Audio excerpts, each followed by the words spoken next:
Hello guys, आप सभी का स्वागत है मेरे चैनल एनिमे एक्सप्लेन्स पर। अगर आपने अभी तक हमारे चैनल को सब्सक्राइब नहीं किया है तो क्या कर रहे हैं, जल्दी से जल्दी सब्सक्राइब कर दीजिए, 30K तक पहुंचा दीजिए और अपने भाई को खुश कर डालिए। तो चलिए बिना किसी देरी की वीडियो को शुरू करते हैं।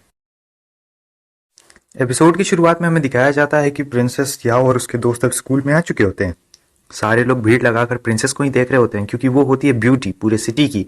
सबको यकीन नहीं हो रहा होता है कि आखिर वो इतनी खूबसूरत औरत इस बेवकूफ के साथ क्या कर रही है। कुछ लोग याओ की तारीफ भी कर रहे होते हैं कि वाओ, ये हमारे स्कूल कन्या सबसे हैंडसम और ताकतवर डिस्पल है। लेकिन प्रिंसेस बहुत ज्यादा अलग है। मुझे उम्मीद है प्रिंसेस को इससे भी ज्यादा अच्छा लड़का मिल सकता था, लेकिन इसने जरूर पैसों के दम पर और अपनी ताकत दिखाकर प्रिंसेस को अपने साथ रहने के लिए मनाया होगा, वरना प्रिंसेस इसके जैसे चोर चक्के के साथ क्यों रहेगी। याओ को बहुत ज्यादा गुस्सा आ जाता है। वो कह रहा होता है कि तुम लोग चुप रहो, ये अफवाहें उड़ाना बंद करो, समझे। मुझे पता है तुम लोग मुझसे बहुत जल रहे हो। चलिए प्रिंसेस, अब यहाँ से चलते हैं। जब वो लोग थोड़ी दूर आगे पहुंच जाते हैं तब याओ कहता है कि प्रिंसेस अब मुझे यहाँ से जाना होगा। प्रिंसेस कहती है कि रुको, मुझे एक बात पूछना है, तुम मेरे साथ फ्लर्ट करने की कोशिश क्यों कर रहे थे? 2 बार तुमने करने की कोशिश की। वो कहता है नहीं, ये गलत फैमिली है, मैंने तो बस एक ही बार करने की कोशिश की।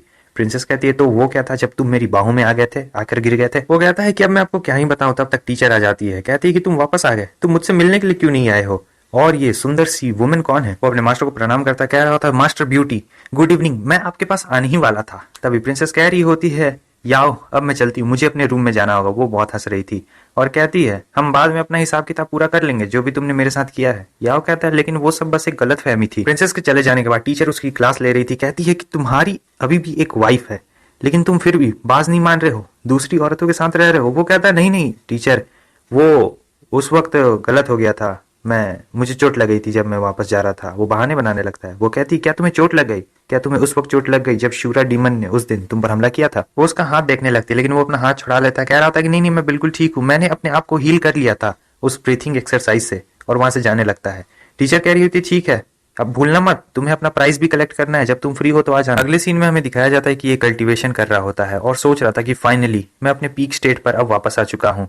जो मेरे मेरिडियंस को पहले हिट लगा हुआ था अब वो बिल्कुल ठीक हो गया है और मैं U1 मिडिल लेवल वॉरियर के लास्ट स्टेज पर पहुंच चुका हूं।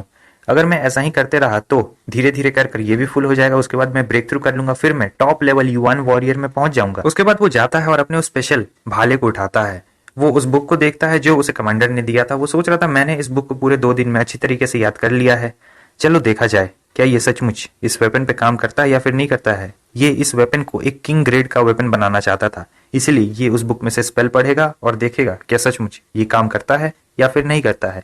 फिर थोड़ी देर के बाद हम देखते हैं कि वो स्पेल को पढ़ने लगता है। वहां से बहुत तेज रोशनी निकलती है। वो जो वेपन होता है वो धीरे धीरे कर इसके ब्लड को सक कर रहा होता है, जैसे कि डीमन ब्लड को सक करता है। तभी तो ये वेपन इतना ज्यादा पावरफुल बन रहा है। लेकिन बहुत हो जाने के बाद वो उस वेपन को छोड़ देता है, लेकिन फिर दिल नहीं मानता है तो फिर से ट्राई करता है और सोच रहा था क्या मैंने इसे एक्टिवेट कर दिया। और इस बार जब वो ट्राई करता है तो उसे पता चल चुका होता है कि हाँ, ये एक इंपीरियल वेपन अब बन चुका है, लेकिन अभी भी इसकी पावर आधी है, पूरी नहीं है। अगले सीन में हमें दिखाया जाता है कि ये लाइब्रेरी में जाता है। लाइब्रेरी में ये किसी को ढूंढ रहा होता है। वहां पे जो मास्टर होते हैं वो कहते हैं मुझे याद है कि तुमने जो GD1 फॉर्मूला था वो यहीं से लिया था और तुम्हें फर्स्ट प्राइज मिला था, लेकिन तुमने सीखा क्या? याओ कहता है कि मैं बस उसकी प्रैक्टिस कर रहा था और कुछ भी नहीं। वो कहता है अच्छा मुझे पता है, वैसे खैर जाने दो इस बात को, तुम बुक ले सकते हो अपने नए युवान वू स्किल के लिए। जब वो लाइब्रेरी के थोड़े और अंदर जाता है तो वो इस एराई को देखकर हैरान होता है, क्योंकि उसे नहीं लगा था कि इसके स्कूल में कोई ये एराई करेगा, क्योंकि ये स्मॉल फॉर्म में अरेंज होते हैं। ये एक स्पेशल तरीके का एराई होता है जो आपको मदद करता है कि आप कौन से बुक को चूज कर सकते हैं, मतलब वगैरह वगैरह वही सब चीज। वो सोच रहा था अब जबकि ये एराई यहाँ पर है तो मैं इस फॉर्मेशन को तोड़ सकता हूँ, क्योंकि इसे तोड़ेगा तो उसके भी अपने कुछ अलग बेनिफिट्स होते हैं।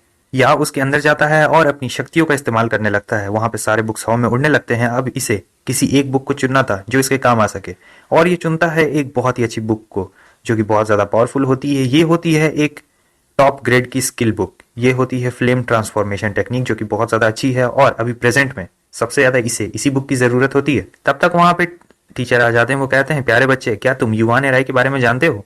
वो कहता है कि मैंने बस कुछ कॉमन सेंसेस लगाए हैं इसके बारे में देखने के लिए, और एंशिएंट बुक का वही घुमा फिरा के बात कर रहा होता है और बोलता है कि मैंने इस बुक को ढूंढ लिया। वो उस बुक को टीचर को दे देता है और कहता है ठीक है अब मैं यहाँ से चलता हूँ। लेकिन वो कहता है जरा एक मिनट रुको, ये युवान एराई ये बहुत सालों से, लगभग 100 साल पहले इसे अरेंज किया गया था, और तुम्हें पता है यहाँ के डीन ने इसे अरेंज किया है।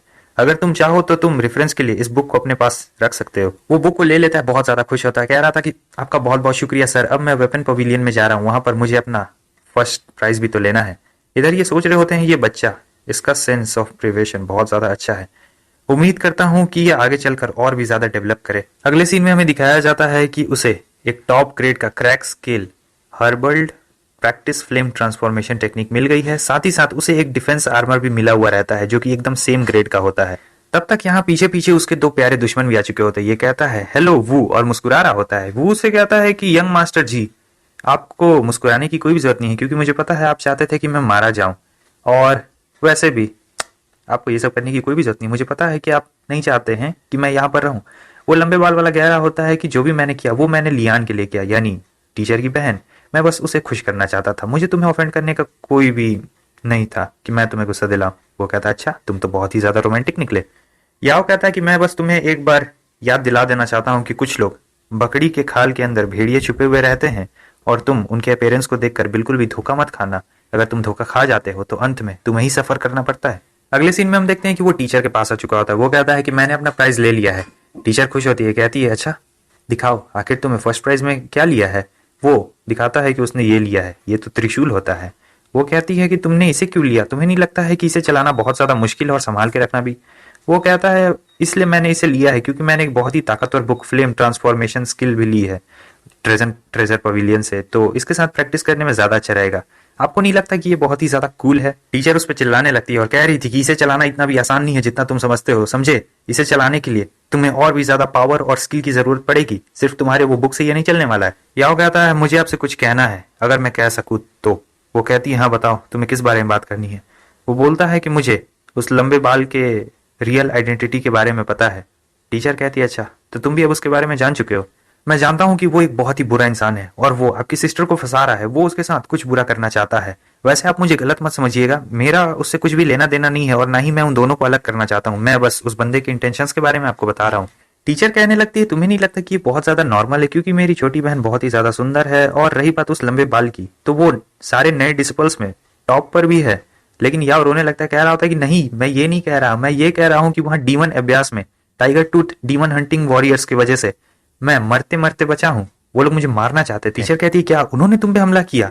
याओ कहता है ठीक है, मैं आपको वो सारी इंफॉर्मेशन दे देता हूं, प्लीज आप मेरी बातों पे अच्छे से गौर करिएगा। और वो सोच रहा था अगर टीचर की बहन उसकी वाइफ बन जाती है लंबे बाल वाली की, तो वो जी फैमिली की मतलब वही बन जाएगी, और फिर जो मास्टर है यानी इसके ग्रैंडफादर वो जी फैमिली को सपोर्ट करेंगे, और जी फैमिली और जो लॉन्ग फैमिली है वो दोनों कट्टर दुश्मन है, तो लॉन्ग फैमिली के लिए फिर मुसीबत बढ़ जाएगी। इसीलिए ये किसी भी हाल में इस चीज को तोड़ना चाहता है, शादी नहीं होने वाला। अभी इसके दिमाग में बहुत सारे ख्यालात चल रहे होते हैं कि अगर सचमुच ऐसा हो जाता है, उन दोनों की शादी हो जाती है, तब उनके पास रॉयल स्कूल का भी सपोर्ट हो जाएगा, हमारी लॉन्ग फैमिली को वो लोग बर्बाद कर देंगे। टीचर कहती है तुम आखिर इतनी देर से क्या सोच रहे हो मेरी तरफ देखते देखते। टीचर शर्मा जाती है, कह रही होती है क्या तुम मेरी सुंदरता को देखकर हैरान हो गए हो।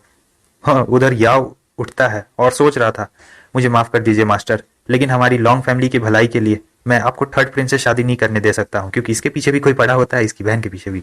याव जाता है, टीचर का हाथ पकड़ लेता है और कह रहा था टीचर आप बहुत ही ज्यादा सुंदर हैं, और फिर मजाक में कुछ और ही बोल देता है जिससे टीचर शर्मा जाती है और कह रही होती है अगर तुमने फिर से ऐसी बात बोली तो मैं तुम्हें अपने डिसिपल से हटा दूंगी। खुश भी होती है और उधर वो कह रहा होता है कि मुझे माफ कर दीजिए, मैं तो बस ऐसे ही थोड़ा सा मजा कर रहा था और कुछ भी नहीं। अब कुछ दिन बीत जाते हैं और याओ ने उस फ्लेम ट्रांसफॉर्मेशन वाली टेक्निक की प्रैक्टिस कर ली होती है, तो अब ये थोड़ा आराम कर सकता है।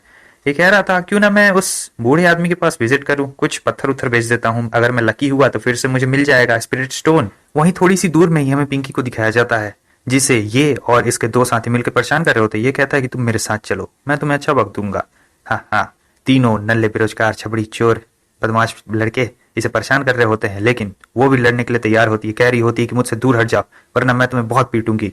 वो कहता है ठीक है, अगर तुम हमें मार कर यहाँ से भगा देती हो तो हम लोग चुपचाप चले जाएंगे, लेकिन अगर तुम हमें नहीं मार पाओगी तो फिर हम तुम्हें जबरदस्ती ले जाएंगे। पिंकी पूरी ताकत से हमला करने के लिए आती है, लेकिन वो हरा वाला बंदा उसके हमले को सिर्फ एक ही हाथ से पकड़ लेता है। कह रहा था कि अब तुम हमारे चंगुल से नहीं जाने वाली हो। तो दोस्तों आपको क्या लगता है कि इसके आगे क्या होगा? जाहिर सी बात है अगला एपिसोड आएगा थोड़ी देर के बाद। तो ठीक है, फिर मिलते हैं आपसे नेक्स्ट एपिसोड में, तब तक के लिए बाय बाय। वीडियो को शेयर जरूर कर देना, कमेंट करके बताना कैसा लगा तुम लोग।